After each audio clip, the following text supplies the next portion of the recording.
Y ahora, una palabra de Dios, directa al corazón, en labios del pastor Miguel Ángel Mendoza.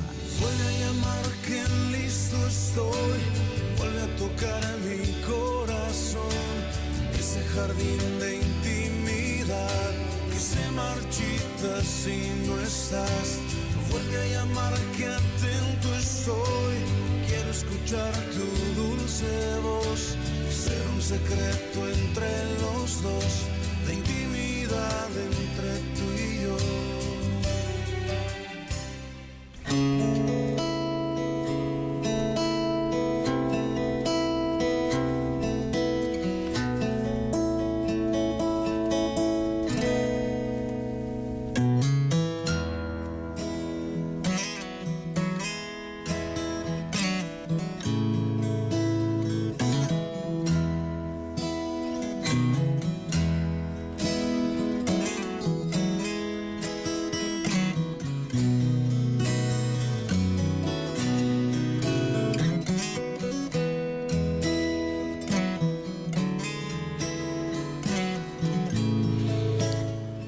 Hola, hola, hola.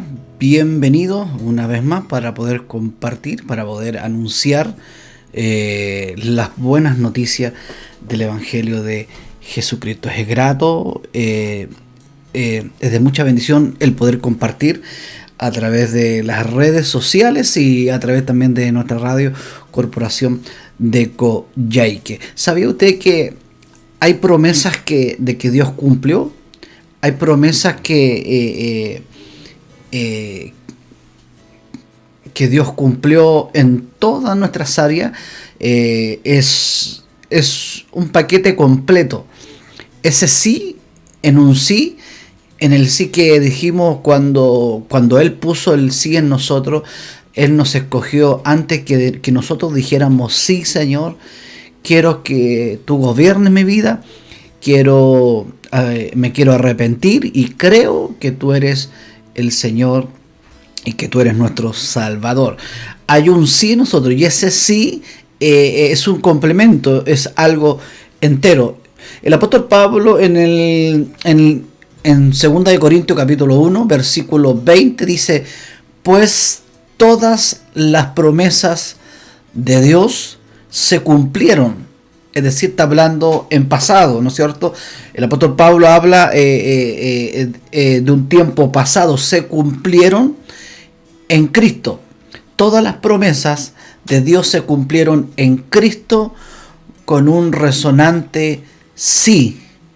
Y por medio de Cristo, nuestro amén, así sea, que significa sí, se eleva a Dios para su gloria. Es Dios quien nos capacita junto con ustedes para estar firme por Cristo.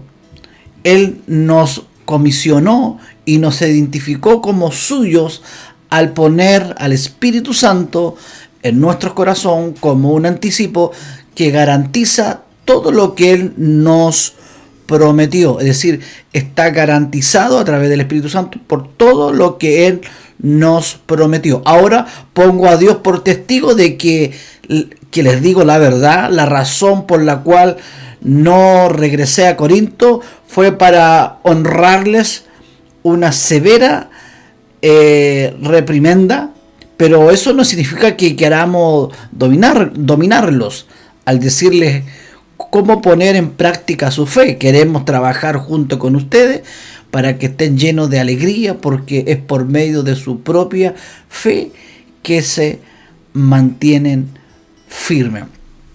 Es decir, hay un complemento, ¿no es cierto?, con respecto al que todas las promesas se cumplieron en Cristo. Es decir, son en el sí, en el sí te acepto, sí Señor, yo creo en ti. Aunque sabemos que Él nos convenció con cuerdas de amor, nos trajo con cuerdas de amor y nos dirige también con cuerdas de amor, como lo hizo con el pueblo de Israel. Él nos convenció desde antes y ese sí firme, ¿no es cierto? Ese sí con convicción, con fe, es la que a nosotros nos provoca que se activen todas las bendiciones, que se activen todas las promesas, porque las promesas son una bendición en el sí, en haberlo aceptado, en haber dicho sí, Señor, en haber reconocido primero nuestros pecados. Ahora, ¿de qué forma podemos nosotros reconocer que hemos pecado y que somos pecadores y que necesitamos a Jesús? Es a través del Espíritu Santo el que nos convence de pecado, de juicio y de justicia. Dice en esta versión, porque todas las promesas de Dios son en el sí. Todas las promesas de gozo, de amor, bondad, perdón, salvación, santificación, comunión, esperanza, glorificación y cielo que Dios hizo, ¿no es cierto?, en el Antiguo Pacto y en el Nuevo Testamento, son posibles en Jesucristo y se cumplen en Él. En ninguna otra persona se pueden cumplir las promesas. En ninguna otra persona.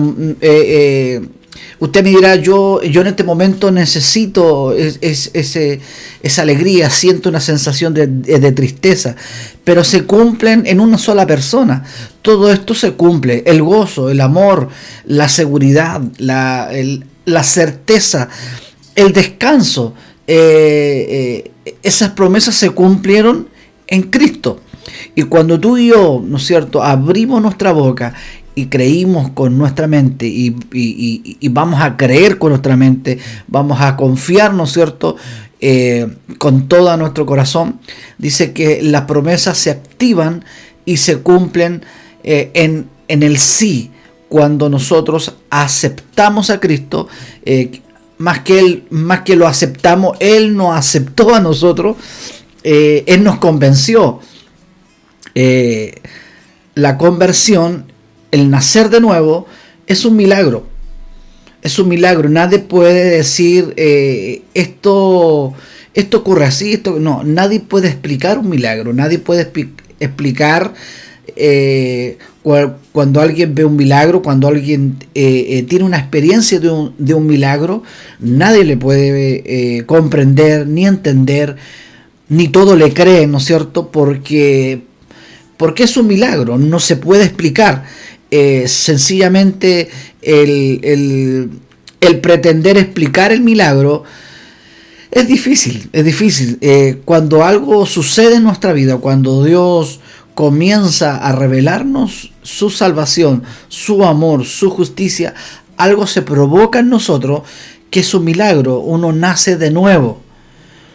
Se provoca una regeneración, se provoca una conversión, un convertimiento. Algo sucede en nuestro interior. De todo lo que habíamos experimentado de una u otra forma, nada nos provocaba paz. Aunque hay cosas que nos provocan paz y tranquilidad, pero momentánea. El pararse a la orilla del mar, el mirar las montañas, ¿no es cierto?, nevada. Eso nos provoca paz, eso nos provoca descanso, ¿no es cierto?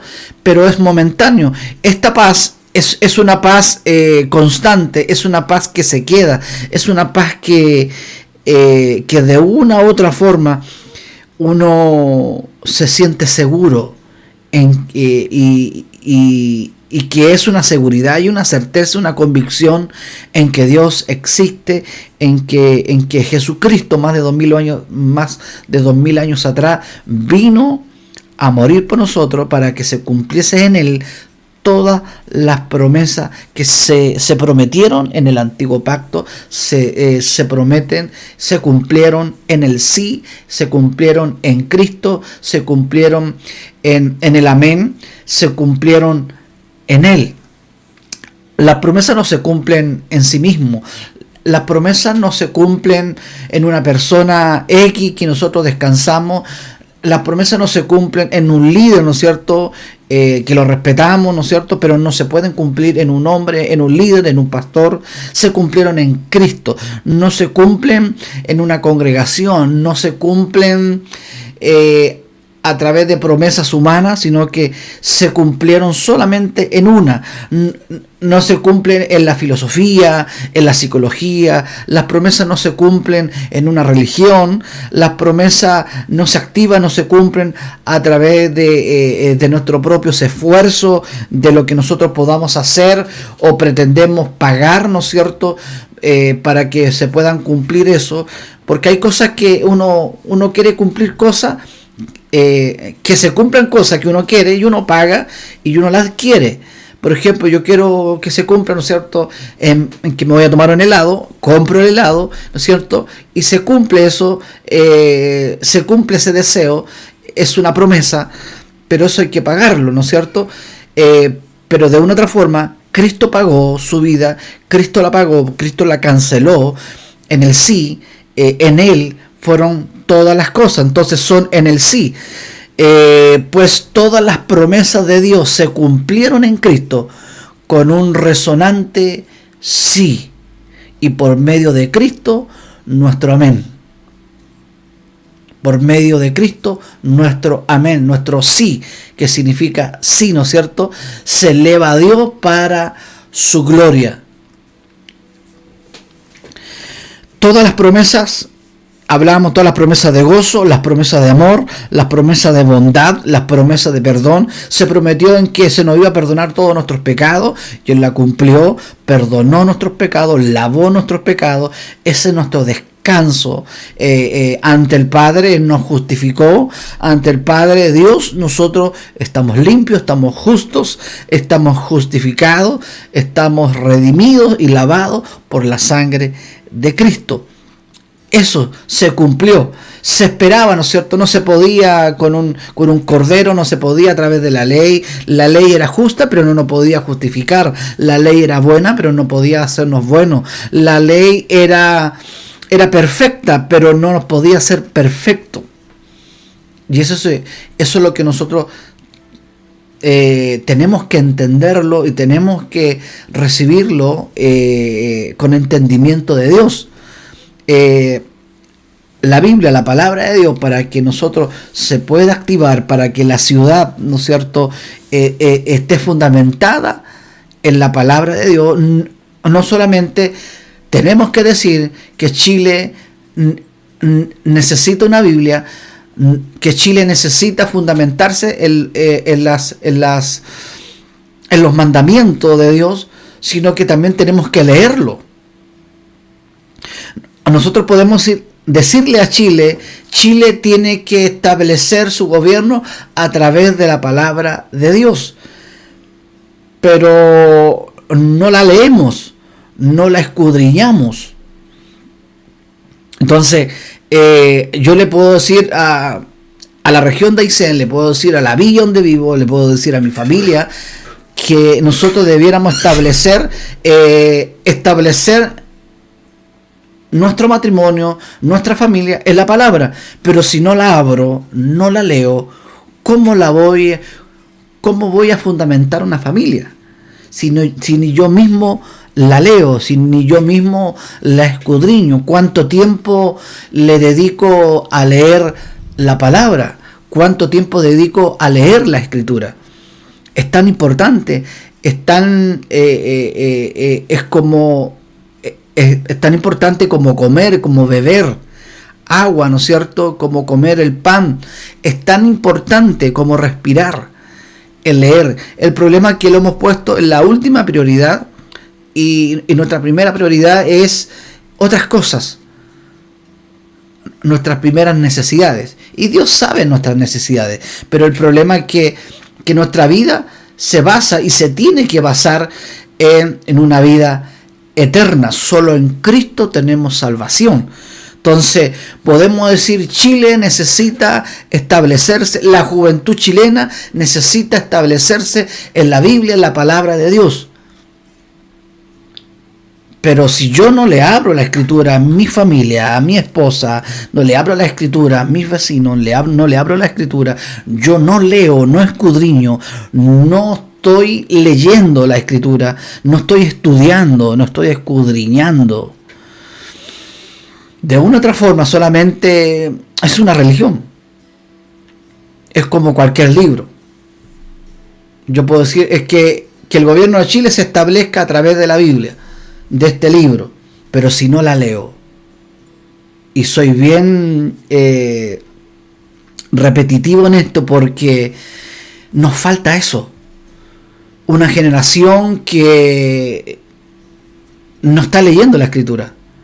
Una generación que se olvidó que el papá era cristiano, se olvidó que los abuelos eran cristianos, una generación de nietos, de bisnietos, de tataranietos, se olvidaron de una generación que sembraron con lágrimas, una generación donde sus abuelos, yo la gran mayoría sí, mis abuelos eran evangélicos, mis bisabuelos eran evangélicos, mis padres son evangélicos, pero de una u otra forma yo me dediqué, me puse a estudiar, me puse a trabajar, y como que yo creo en Dios, pero solamente quiero que Dios me bendiga, pero no más allá, no tan fanático, no tan exagerado. Entonces tenemos a un Dios como un Dios botiquín. En los momentos de auxilio, en los momentos de accidente, en los momentos de problemas, lo tomo, lo abro y comienzo a recibir, ¿no es cierto?,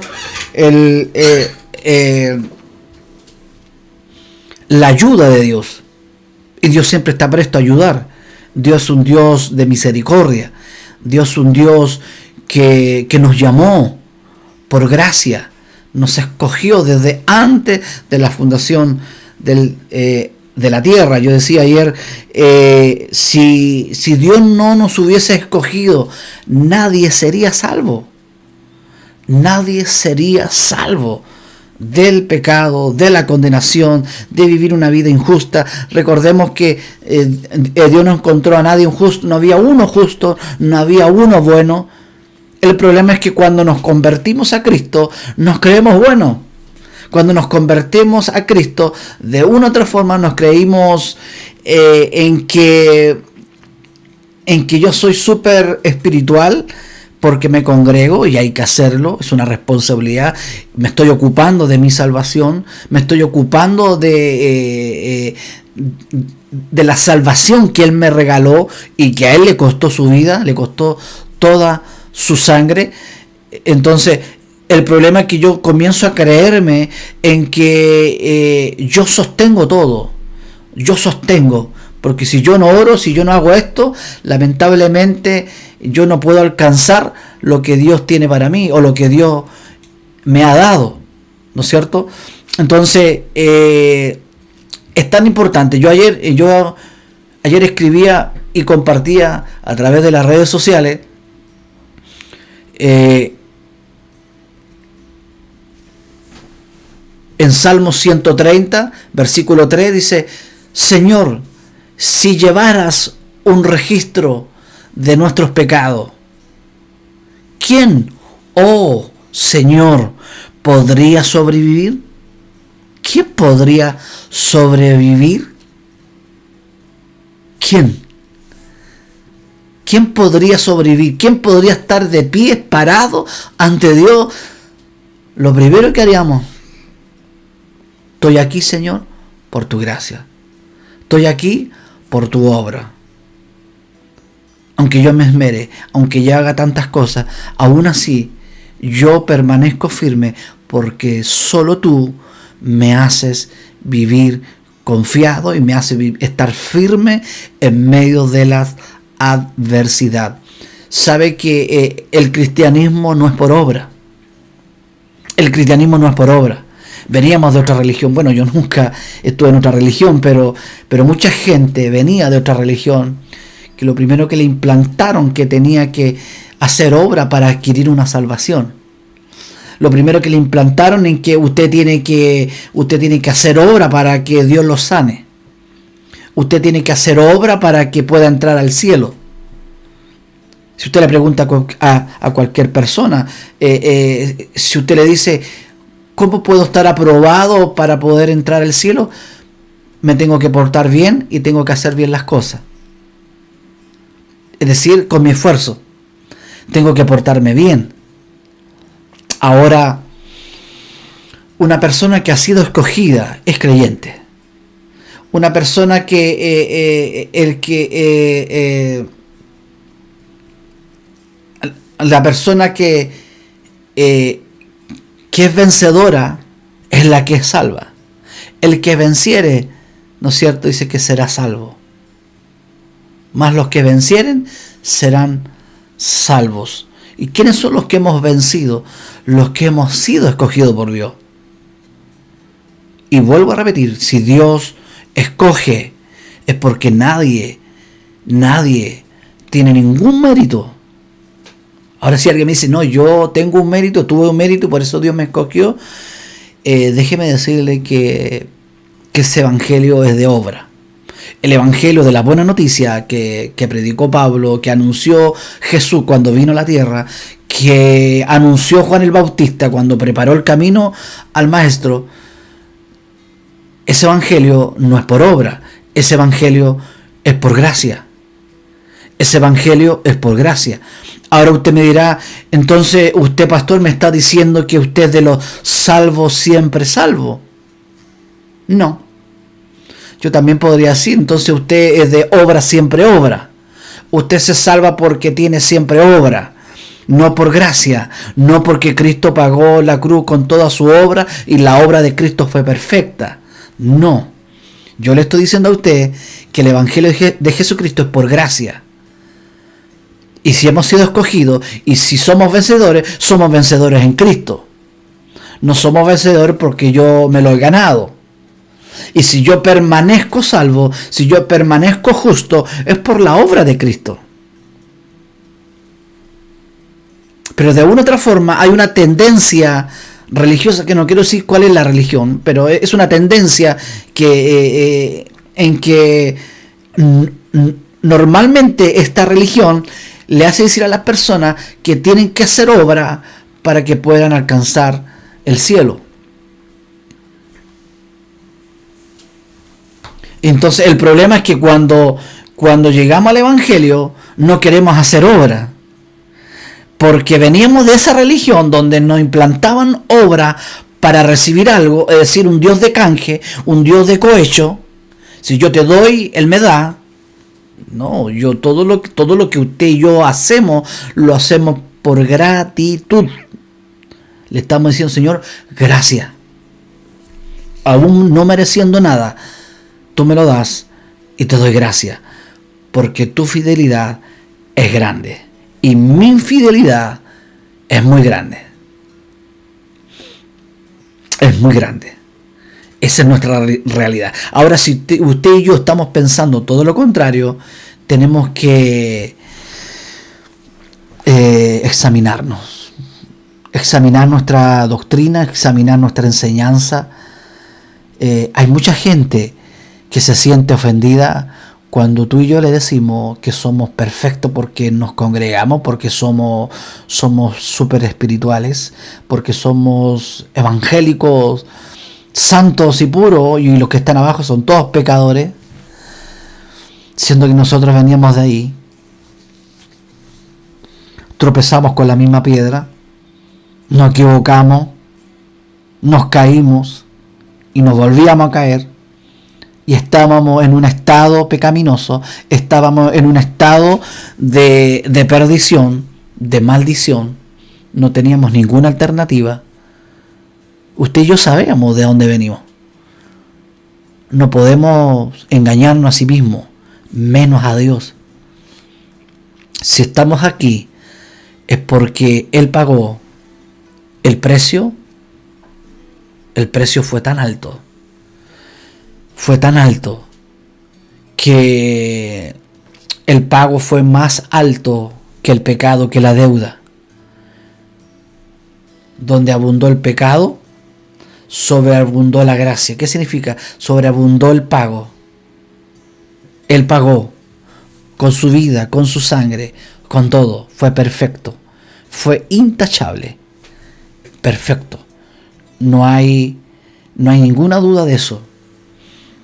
Entonces, cuando veamos a gente que está haciendo cosas que no debe, debemos hablarle de Cristo. debemos hablarle de Dios, debemos hablarle de esta gran obra que Cristo la hizo en la cruz del Calvario. Porque de la única manera que nosotros podamos ser salvos es a través de Cristo. Entonces todas las promesas son en el sí, es decir, en Cristo. Todas las promesas son en Cristo. Son posibles en Jesucristo y se cumplen en Él, no en mí. Todas se cumplieron en Él. No se cumplieron en mí. No se cumplió en mi congregación. No se cumplió en mi denominación. No se cumplió en mi pastor. Que todo lo que dije es bueno y hay que hacerlo. No se cumplió, ¿no es cierto?, porque yo ayuno. Hay que hacerlo. No se cumplió porque yo oro todos los días. No, hay que hacerlo. No se cumplió porque yo me congrego todos los días. No, hay que hacerlo. Pero no se cumplió en eso. Recuerde que éramos un trapo inmundo. Un trapo sucio. Esas eran nuestras obras. Mas Él las limpió. Fuimos regenerados. Fuimos limpiados. Fuimos purificados. Y eso no lo podemos explicar. Es un milagro. Lo vuelvo a decir. El nacer de nuevo es un milagro. Jesús, cuando le habló a Nicodemo, Nicodemo lo primero dijo: ¿cómo puedo volver al vientre de mi mamá? ¿Cómo? No lo entendió. Porque eso es un milagro. Cuando uno nace de nuevo, algo sucede. Viene el Espíritu Santo. Mire todas las cosas que ocurren en el amén, en el sí. Cuando el sí, Señor, me arrepiento de mis pecados y creo que tú eres mi Señor y mi Salvador. Y cuando nosotros decimos eso, ¿no es cierto?, nuestra primera necesidad de salvación se cumple, se activa. Se activa. Y comenzamos a vivir en esa promesa que en Cristo se cumplió. Todo lo que el antiguo pacto, el Viejo Testamento, ¿cierto?, se dijo, se cumplieron. ¿Quién era el sábado? Cristo. ¿Quién era el descanso? Era Cristo. ¿Quién era la roca? Cristo. ¿Quién era el cordero? Cristo. ¿Quién era la Pascua? Cristo. Todo era Él. Todo era Él. Todo lo que habla el Antiguo Testamento era la sombra de lo que venía. Y me fascina decir esto porque, por Dios, que nos falta decirle a la gente esto, el poder explicarle, abrirle las Escrituras, porque nos quedamos solamente con la historia hermosa. Yo ayer hablaba de Jonás. Jonás habla de un hombre que no pudo salvarse, no pudo salvar. Estaba en desobediencia, estaba de lo contrario, estaba en la barca, ¿cierto? Fue zarandeado, fue movido, mas dormía, no porque estaba en la voluntad de Dios, dormía en un adormecimiento espiritual, en una desobediencia. Mas Jesús dormía en plena obediencia.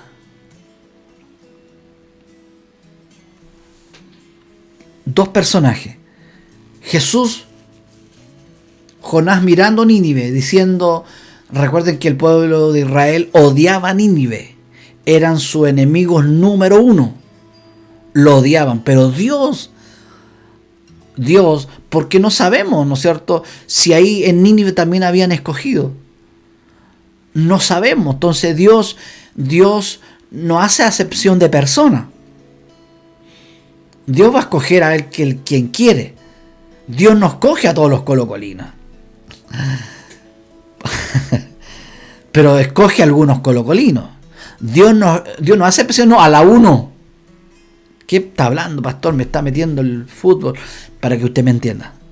Dios cogió algunos del Colo-Colo, algunos de la U, algunos de la Católica, algunos de Everton, algunos de derecha, algunos de izquierda, algunos filósofos, algunos, ¿no es cierto?, judíos, algunos chilenos, algunos canadienses, algunos suecos, algunos mexicanos, pero no a todos. No a todos. Cuando dice todos, ¿no es cierto?, no es en todo general. Es cuando dice todo Coyhaique, ¿no es cierto?, hizo esto. No, pues eso es ser exagerado. Es que una palabra, ¿no es cierto?, está diciendo todos los sistemas. En todos los sistemas Dios escogió y no hizo acepción de personas. Incluso a los ateos. De todos los ateos, Dios no va a salvar a todos los ateos. Dios va a salvar a algunos ateos y les va a mostrar, les va a revelar el mensaje de la cruz, la buena noticia. Los va a arrastrar con cuerdas de amor y le va a abrir los ojos, los va a convencer de pecado, de justicia y de juicio. Entonces, Dios no hace excepción de personas. A todos. En todos los sistemas Dios va a escoger. Dios va a escoger. Dios escogió, mejor dicho, desde antes de la fundación de la tierra. Entonces, todas estas promesas se cumplieron en Cristo, se cumplieron en Él. En el amén. El que nos confirma la obra de gracia por la cual Cristo salva a los creyentes, también lo estabiliza y los pone sobre un fundamento firme en Él. Es decir, Dios nos llama y nos pone en un fundamento. Por eso es que es importante entregarle un buen fundamento a la congregación, un buen fundamento a los hijos. Yo no tengo que esperar que la escuela dominical me disipule a mis hijos. No tengo que esperar que el profesor de religión en la escuela, en el liceo, me disipule a mi hijo. No tengo que esperar que mi pastor me disipule a mi hijo. Es mi responsabilidad.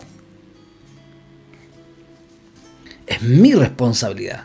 La iglesia es un complemento. El liceo es un complemento. La escuela dominical se hizo muchos años atrás, cuando los niños trabajaban también. Y vieron que aquellos niños no estaban leyendo, no tenían concepto de Dios. Entonces le hacían escuela dominical. Crearon una escuela. Porque los niños trabajaban en las minas, porque habían hoyitos chiquititos, solo los niños podían entrar. Un adulto no podía entrar en aquellos tiempos. Entonces trabajaban los niños también. Entonces vieron que una generación se estaba perdiendo, estaban alejándose de la escritura. Mas les prepararon a ellos una escuela bíblica. Por eso se hizo la escuela bíblica, pero mi responsabilidad. Ahora, si usted tiene escuela dominical, bueno, hágalo, pero la responsabilidad es suya, es mía, de poder discipular a nuestros hijos, a mis nietos, a mis bisnietos, a mis tataranietos. Es nuestra responsabilidad hacerlo, porque todas las promesas se cumplieron en Cristo, en el sí.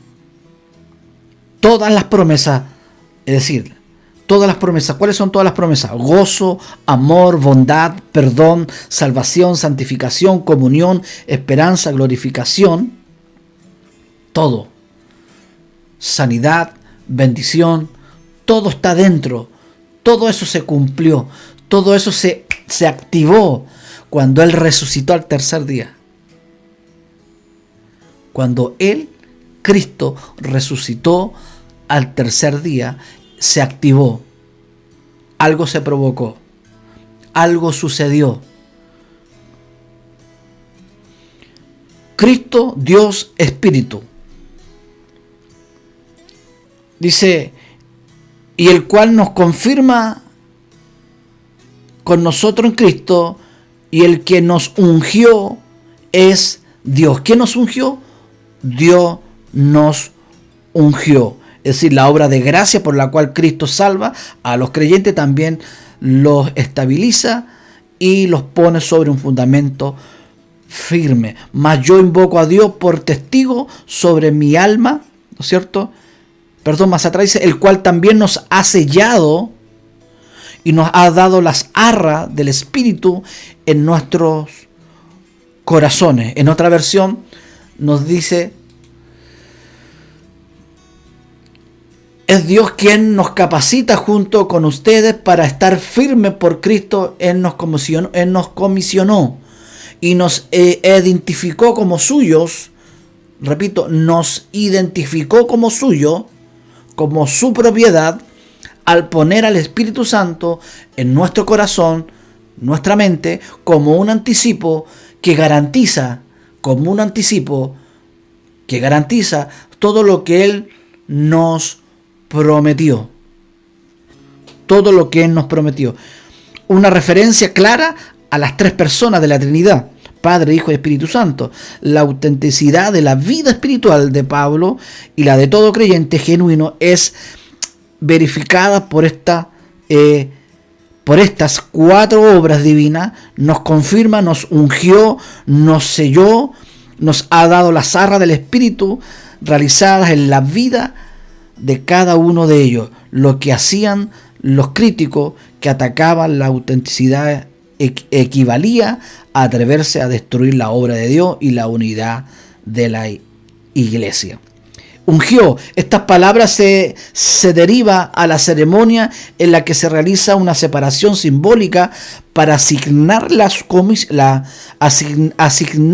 la comisión especial que distingue a reyes, profetas, sacerdotes y siervos especiales. La unción. Ahora recuerde que cuando Dios nos llamó, dice que en Cristo, ¿no es cierto?, somos reyes y sacerdotes. Otra versión dice somos sacerdotes en un reino de sacerdotes. Un reino de sacerdotes. Vivimos en un reino, es decir, estamos bajo el gobierno de Cristo, que es nuestro Rey. Entonces, sellado se refiere a la práctica antigua de poner un pedazo de cera, ¿no es cierto? Cuando se escribía una carta, se certificaba, se ponía un sello, una cera y se timbraba. Significa propiedad mía. Propiedad mía. Un documento para colocar la importancia de un sello que indicaba autoridad o propiedad, autenticidad y protección. Es lo que reclama el Espíritu mediante el sello espiritual que ponen los creyentes. Eso es lo que pone en nuestra vida el sello del Espíritu Santo. Somos de su propiedad, estamos capacitados por Él. Todo esto se cumplió en Cristo. Arras, un juramento o pago inicial. El Espíritu es como el adelanto o la cuota inicial que garantiza la herencia eterna que recibe cada creyente. Es decir, estamos garantizados por la obra de Cristo. Todo creyente que ha sido escogido por gracia desde antes de que Él fundara la tierra, nos selló como una garantía, ¿no es cierto?, como una protección. Estamos sellados hasta la venida de Cristo. Ese sello es una garantía. Nos sella hasta la venida de Cristo. ¿Está esperando la venida de Cristo? Si el Rey, como dice una canción, si el Rey ya viene, sonó la gran trompeta y su rostro veo ya. ¿Está ese cántico en nuestro corazón? Si el Rey ya viene, el Rey ya viene. Ya sonó la gran trompeta y su rostro veo ya. ¿Está ese cántico en nosotros? Recuerden que esa fe es para esperar la venida del Señor. Dice que hallará fe cuando venga Cristo a buscar a su iglesia. Encontrará una iglesia con fe. ¿Hallará fe cuando venga a buscar a su iglesia? ¿La halle creyendo, confiando? Nosotros queremos tener más fe acá en la tierra que esperar la venida del Señor. Nuestras convicciones están hacia arriba. Por eso dice, erguíos, levanten sus cabezas. Es decir, nuestra cabeza tiene que estar siempre hacia arriba, atento, mirando, observando todo lo que está sucediendo, analizarlo en el espíritu, discernir las noticias, discernir lo que está sucediendo. El rey ya viene. El rey ya viene a buscar a su iglesia. Entonces, la jarra es un juramento o pago inicial. El espíritu es el adelanto o la cuota inicial que garantiza la herencia eterna que recibe cada creyente.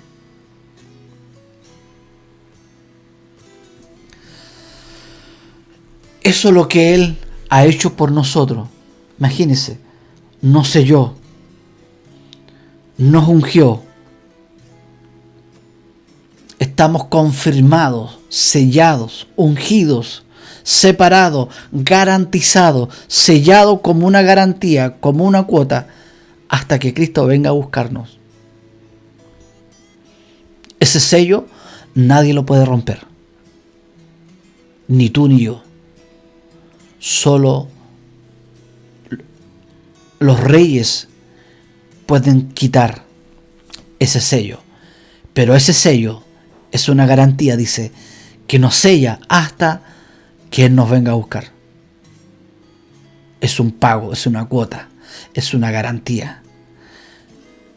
Si las tiendas respetan eso, con mayor razón, Dios no es hombre para que mienta, ni para que Él diga, lo voy a borrar del libro. Yo leí el otro día, decía, ve que Dios borra del libro cuando dijo a Moisés que raeré su nombre del libro de la vida. Ese era el libro de registro civil. Eso es lo que pasa, que cuando no estamos leyendo, no nos metemos de lleno a la escritura. No hay una teología sistemática, no hay un seguimiento escrito, sino que leemos un pancito de vida para que Dios nos bendiga en el día, pero no para crecer. Entonces leemos cualquier versículo de vuelo y lo malinterpretamos y lo hacemos una doctrina y lo hacemos un fundamento y lo predicamos más encima. Y toda esa gente cree lo que dice. Por eso es que es importante que cada uno, ahora no estoy diciendo que te rebele o que nos rebelemos contra nuestros pastores, no. Hay que orar por ellos, hay que apoyarlo, levantar los brazos, ¿no es cierto? Estar ahí en todas las actividades, pero nuestra vida dice que tenemos que ocuparnos nosotros de nuestra salvación, con temor y temblor. El apóstol Pablo dijo, todo lo que ellos escuchen tienen que ir a sus casas y tienen que escudriñarlo. Aunque venga un ángel del cielo a decirle otra cosa, ustedes tienen que ver y buscar el contexto. Y si usted no puede, búsquese un maestro que tenga el Espíritu Santo. Un maestro, un teólogo que lo ayude, que la ayude. Acérquese. Dios levantó pastores y maestros también, evangelistas. Es un complemento para potenciar la iglesia. El maestro llega a lo profundo, lo que nosotros los pastores no llegamos. Nosotros generalmente predicamos por encimita. Entonces muchas veces es bueno aplicar lo que estamos diciendo, pero el contexto no lo explicamos, de dónde viene. Por eso es que necesitamos, y de otra forma, como yo no soy maestro, pero aún trato día y noche de estar al estándar de lo que realmente nos dice la Escritura, porque nuestro crecimiento es personal. El estudio bíblico es personal. No sé, a mí en mi iglesia, a mí mi pastor, es personal. Eso es un complemento. Es un complemento. Nada más. Es un complemento que me ayuda. Que me ayuda. Tampoco puedo pasar toda la semana en la iglesia. Hay que ir a buscar gente afuera. Si no, estamos igual que aquellos que se encerraban arriba de los montes, ¿no es cierto? Es fácil estar arriba encerrado en un monte solo esperando la venida del Señor. Arriba solo y estar ahí buscando y no contaminarme. No, tengo que meterme en los sistemas. Me tengo que meter, ¿no es cierto? A donde Dios, obviamente, donde Dios nos ponga. Donde Dios nos direccione. Si Dios dice a Nínive, a Nínive. No, que yo no puedo contaminarme.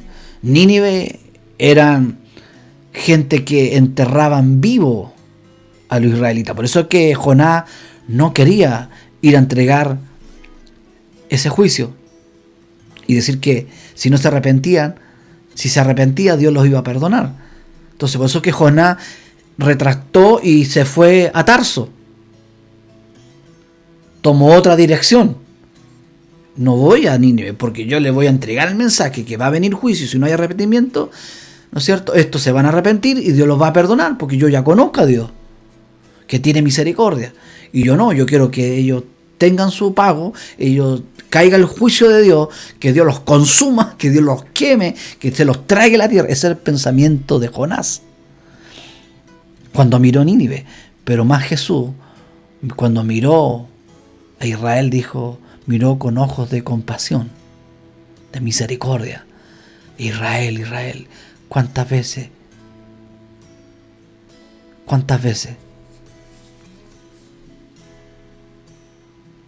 los quise abrazar, los quise entrar, quise abrazarlos, como la gallina, ¿no es cierto?, cubre a sus polluelos, y no quisiste. Jesús miró con compasión, miraba al enfermo, si estaba paralítico lo hacía por compasión, pero el mensaje principal era entregar la buena noticia. Eso era secundario. ¿Y por qué lo hacía? Porque había una necesidad, había compasión. Alguien que no veía le recuperaba la vista. No era una doctrina de la sanidad, no era una doctrina de la bendición, no era una doctrina. Nosotros somos campeones de hacer doctrina. Para todo hacemos doctrina.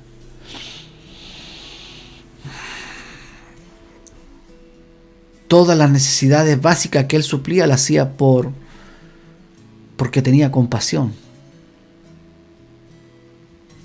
por el necesitado. Nuestro fuerte no debiera ser la izquierda y la derecha, debiera ser Cristo. Pero cuando tu tendencia es solamente a un solo lado y defiende un solo lado, algo pasa. O ataca un solo lado, todo el resto está bien y el lado de acá están todos mal. No, esto es general. Los dos bandos. Hay errores, hay cosas positivas, hay cosas malas también en los dos bandos. Porque la necesidad número uno es salvación. Si esta vida es un cerrar y abrir de ojos. Imagínense, yo voy ya 3 años para ya redondear los 50. No sé cómo pasaron los 50 años. 47 años ya. Estos 47 años como... Imagínense, unos 40 años más, si Dios quiere darme más. Imagínense, un segundo tiempo.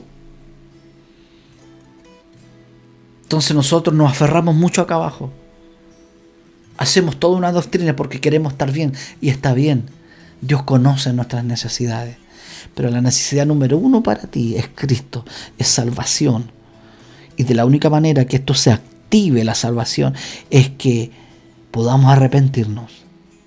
Y si yo estoy aquí de este lado, es porque yo no merecía ser salvo. Era malo.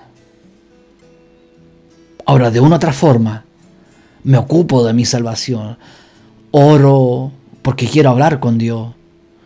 Leo porque quiero conocerlo más, al que dio su vida por mí, sin merecerlo, el que me adoptó siendo yo malo. Porque nadie adopta a un niño, a una niña que tenga altos grados de crisis. Nadie adopta a un niño así, que tenga malas, de cómo lo puedo decir, una mala ficha.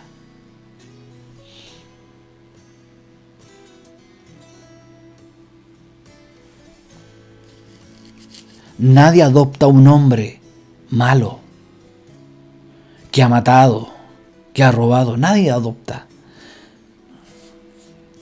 Nadie adopta así una persona. Entonces lo primero que hacemos nosotros es rechazar a aquellos porque nos cae mal, porque odiamos a ese grupo o a ese grupo de acá. Estamos igual que Jonás. No, yo odio a los de izquierda. No, yo odio a los derechistas. Y estamos igual que Jonás, siendo Dios dice, tenga misericordia como yo tuve misericordia de ustedes.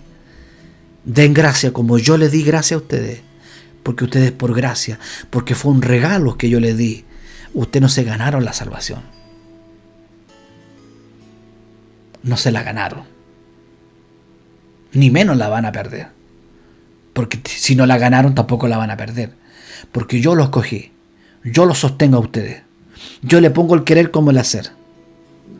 Ahora si hay malas obras, si estoy haciendo las mismas tonteras de siempre, si no hay cambio, nunca he sido escogido. Así de claro, así de simple. Y me gusta la cuestión. Y andar tonteando, y andar haciendo la de Kiko y Caco. Eso es síntoma que nunca he nacido de nuevo.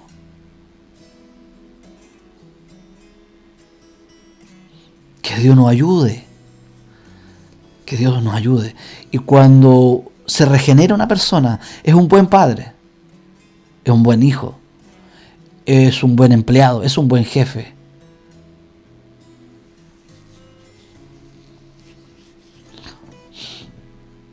Porque repercute en que cada día nos vamos mejorando. Cada día nos vamos mejorando.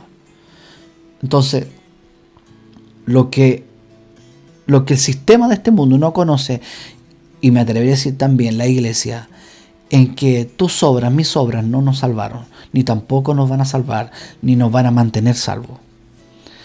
Sino que lo que nos mantiene salvos, lo que nos sostiene en nuestra salvación, es la obra de Cristo. Ahora, hacia abajo, como dice Santiago, mis obras horizontales hacia los hombres, es la que van a predicar, es la que van a dar testimonio, es la que van a sazonar.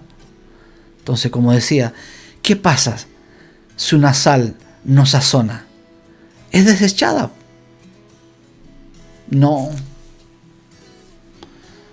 porque hemos dado mal testimonio, porque no hemos estado sazonando, porque nuestras obras no son buenas.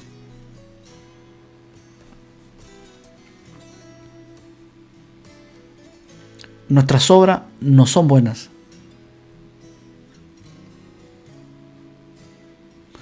Ustedes son la sal de la tierra, pero ¿para qué sirve la sal si ha perdido su sabor?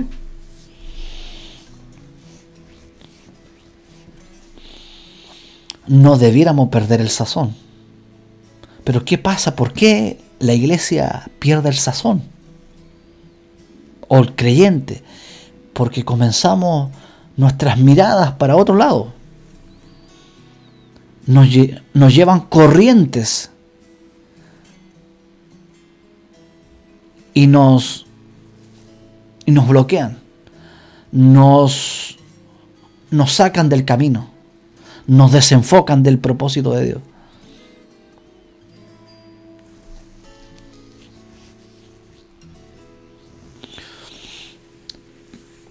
Ustedes son la sal. Si nosotros la iglesia somos la sal, ¿para qué sirve la sal? Si ha perdido su sabor. ¿Pueden lograr que vuelva a ser salada? ¿Pueden lograr que vuelva a ser salada?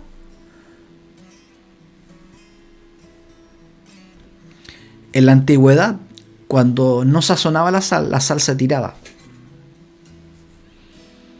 Y la sal se vuelve dura. Es solo ir al norte de nuestro país, ¿no es cierto? El desierto de Atacama, que tuve el privilegio de pisar esa sal dura. Dice, al tirar la sal se hacían camino antiguamente. Porque no existían el concreto, el asfalto, nada de eso. Sino que Antiguamente los caminos lo hacían de sal. De la sal que ya había perdido su sabor, eran tiradas.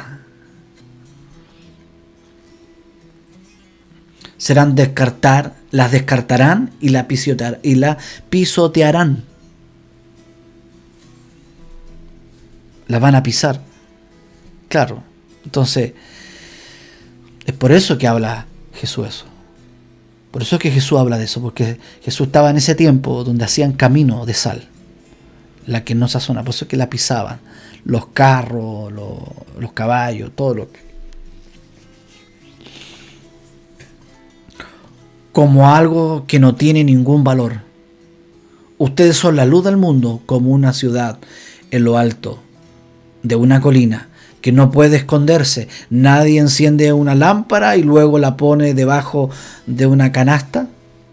En cambio, la coloca en un lugar alto donde ilumina a todos los que están en la casa. De la misma manera, dejen que sus buenas acciones brillen a la vista de todos. Eso se llama las obras, no que nos salvan. Esas son las obras que predican, que hablan de que realmente somos creyentes, que realmente somos los escogidos, que realmente somos aquellos que hemos sido lavados por la sangre de Cristo. Van a glorificar a Dios al ver nuestras buenas obras que brillan como la luz. Más que bla bla. Hay que hablar. Cuando sea necesario, hablar. Pero el resto, actuar. Acciones, buenas acciones que brillen. Sazonar. Entonces, lamentablemente, estamos viviendo tiempo en que se ha menospreciado. La han descartado. Porque lamentablemente los sistemas cayeron. Religiosos, políticos, en las Fuerzas Armadas, en todos los sistemas, fracasamos. Pero Dios es un Dios de oportunidades. Y nos habla y nos dice, levántense, brillen. En su gracia nos podemos levantar. En su gracia nos podemos sostener. Su gracia es nuestra ancla. Que Dios nos pille brillando, sazonando en esta humanidad, en nuestro país, en nuestra región, en nuestra comuna, en nuestra villa, en nuestra casa. Partamos por casa primero, luego en creciendo hacia afuera. Partamos por casa. Esa es nuestra mayor prioridad número 1, brillar en nuestra casa y sazonar en nuestra casa. Oremos juntos.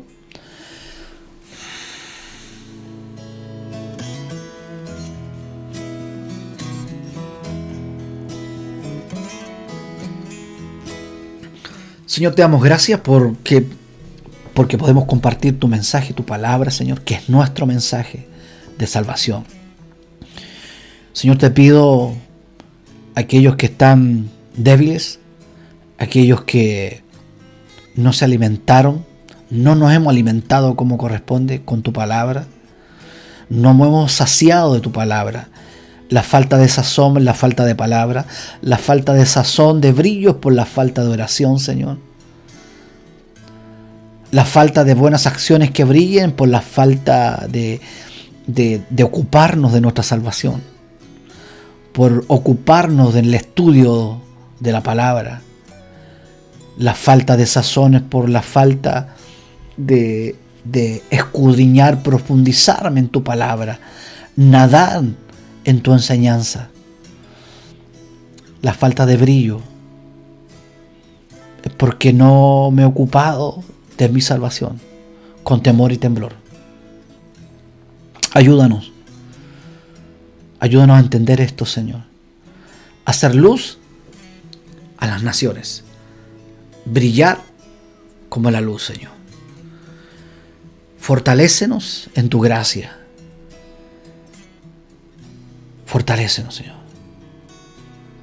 Que Dios nos ayude, que Él nos sostenga, que Él nos pille brillando y sazonando. Será hasta la próxima transmisión. Aquí su servidor, el pastor Miguel Ángel Mendoza Roja. Será hasta la próxima. Chao, chao. Bendiciones.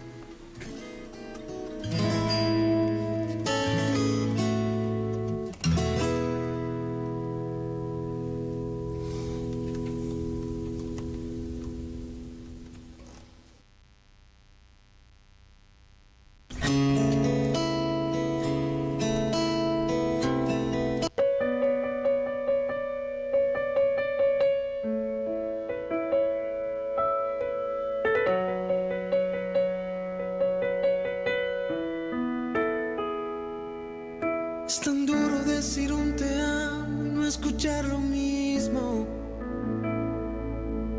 Es tan fácil decir un te quiero aunque no es verdad.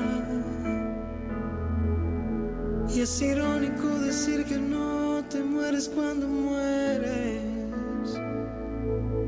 Pero es lógico decir que pasa si dejas de amar. Es que la pura verdad me parece distinto.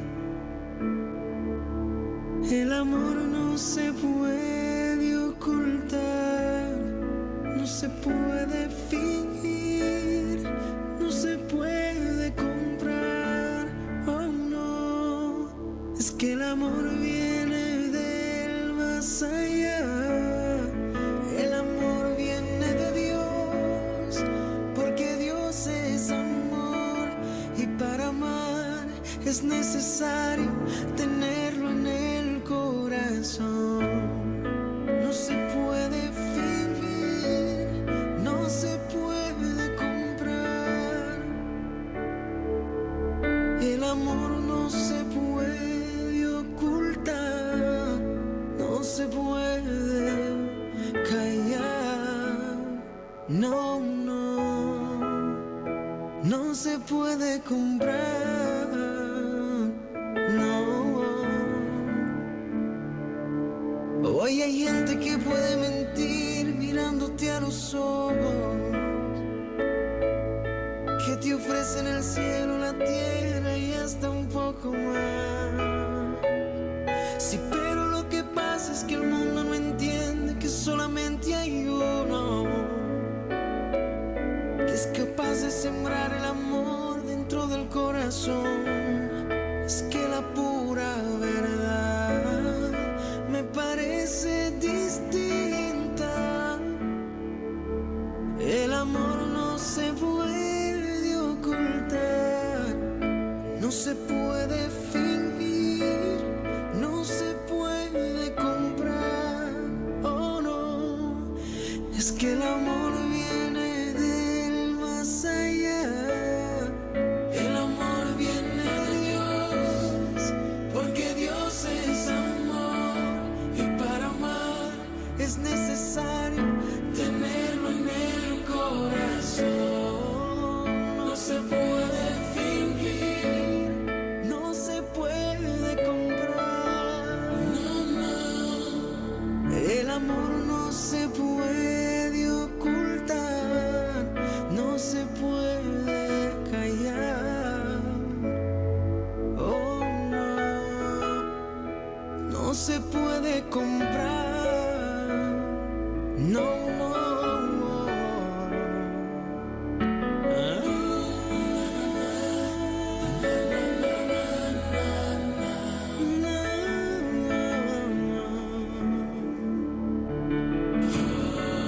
El amor viene de Dios, porque Dios es amor. Y para amar es necesario tenerlo en el corazón. No se puede fingir, no se puede comprar. Claro que no, es que el amor viene del más allá. No se puede